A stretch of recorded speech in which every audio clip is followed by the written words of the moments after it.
মানুষ ভাবে প্রাণ বিসর্জন দিলেই বোধহয় সব জ্বালা মিটে যাবে, কিন্তু সনাতন শাস্ত্র ও গরুড় পুরাণ বলেছে ভিন্ন কথা। আত্মহত্যা কোনো সমাধান নয়, বরং এটি এক ভয়াবহ অপমৃত্যু, আত্মহনন ও প্রেতযোনি। গরুড় পুরাণের আলোকে অমৃত্যুর ভয়াবহ পরিণাম। সৃষ্টির সেরা জীব মানুষ, আর এই মানব জীবন ভগবানের এক অমূল্য আশীর্বাদ। কিন্তু যখন কোনো মানুষ চরম হতাশা, ক্রোধ বা আবেগের বশবর্তী হয়ে নিজের প্রাণ নিজেই কেড়ে নেয়, শাস্ত্রের ভাষায় তাকে বলা হয় আত্মঘাতী। গরুড় পুরাণে ভগবান শ্রীহরি ও পক্ষীরাজ গরুড়ের কথোপকথনে এই অপমৃত্যুর যে বীভৎস পরিণতির কথা বলা হয়েছে, তা শুনলে শিউরে উঠতে হয়। অপমৃত্যুর ফাঁদ, না মর্ত না পরলোক। সাধারণত মৃত্যুতে আত্মা তার কর্মফল অনুযায়ী স্বর্গ বা নরকে স্থান পায়, কিন্তু আত্মহত্যাকারীর ক্ষেত্রে বিষয়টি ভিন্ন। বিধাতা প্রতিটি জীবের জন্য একটি নির্দিষ্ট আয়ু নির্ধারণ করে দেন। যদি কেউ সময়ের আগেই স্বেচ্ছায় দেহত্যাগ করে, তবে তার অবশিষ্ট আয়ু শেষ না হওয়া পর্যন্ত সেই আত্মা পরলোকে প্রবেশাধিকার পায় না। অন্তরিক্ষে অবস্থান। আত্মঘাতী আত্মা স্বর্গ বা নরকে কোথাও যেতে পারে না। সে মর্তলোকে ও পরলোকের মাঝখানে এক শূন্য স্থানে আটকে থাকে। তীব্র যন্ত্রণা, স্থূল শরীর পুড়ে ছাই হয়ে গেলেও মন, বুদ্ধি ও অতৃপ্ত বাসনা রয়ে যায়। প্রচণ্ড ক্ষুধা ও তৃষ্ণায় সে ছটফট করে, কিন্তু গ্রহণ করার মতো দেহ না থাকায় এক ফোঁটা জল বা এক কোনা অন্ন সে পায় না।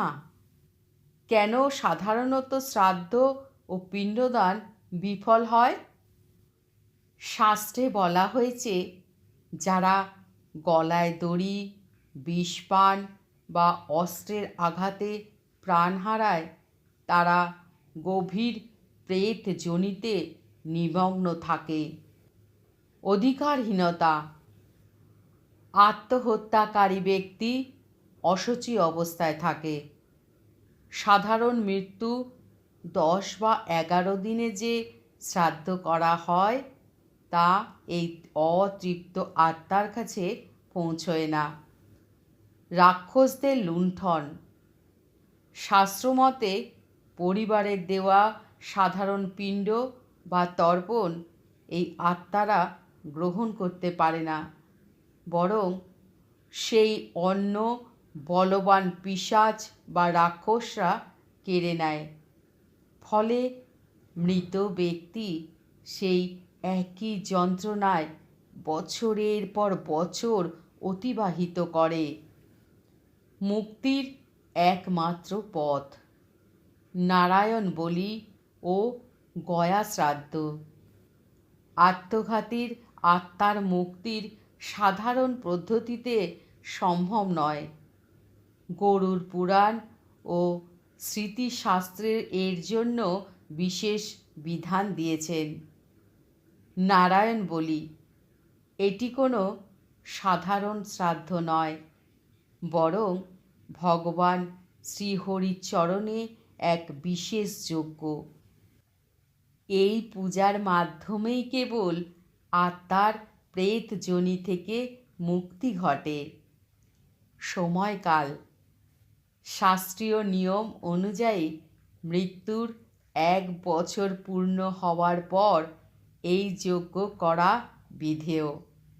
তবে বিশেষ অবস্থায় গয়া বা কাশীর মতো মহাপীঠে গিয়ে মৃত্যুর 1100 বা 1200 দিনে এটি সম্পন্ন করা যেতে পারে। প্রয়োজনীয়তা: যতদিন না এই বিশেষ প্রায়শ্চিত্ত ও নারায়ণ বলি সম্পাদিত হচ্ছে, ততদিন সেই পরিবারে অমঙ্গল, অসুস্থতা এবং অতৃপ্তি আত্মার দীর্ঘশ্বাস লেগেই থাকে। জীবনই পরম ধর্ম একটি আধ্যাত্মিক শিক্ষা।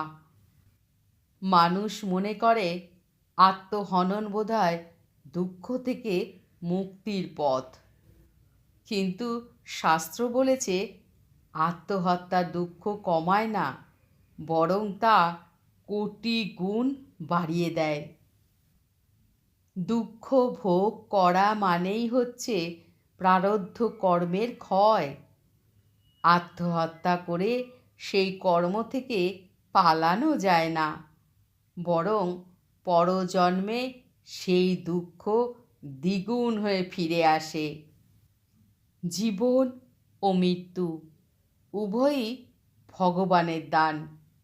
জীবনের কঠিন সময় ভেঙে না পড়ে শ্রীহরির নাম স্মরণ এবং ধৈর্যের সাথে পরিস্থিতির মোকাবিলা করাই প্রকৃত মনুষ্যত্ব। মনে রাখা প্রয়োজন যে জীবন আমরা তুচ্ছ করে শেষ করে দিতে চাইছি। প্রেত যোনিতে যাওয়ার পর এক মুহূর্ত বেঁচে থাকার জন্য সেই আত্মার হাহাকার মহাবিশ্বকে কাঁপিয়ে দেয়। তাই ভক্তি ও সেবার মাধ্যমে জীবনকে সার্থক করাই পরম ধর্ম। তাহলে অবশ্যই কমেন্ট করে জানাতে ভুলবেন না আমার এই আজকের গল্প আপনাদের কেমন লাগলো। ভালো লাগলে অবশ্যই আমার চ্যানেলটিকে সাবস্ক্রাইব করে পাশে থাকার অনুরোধ রইল। কমেন্টে লিখতে ভুলবেন না।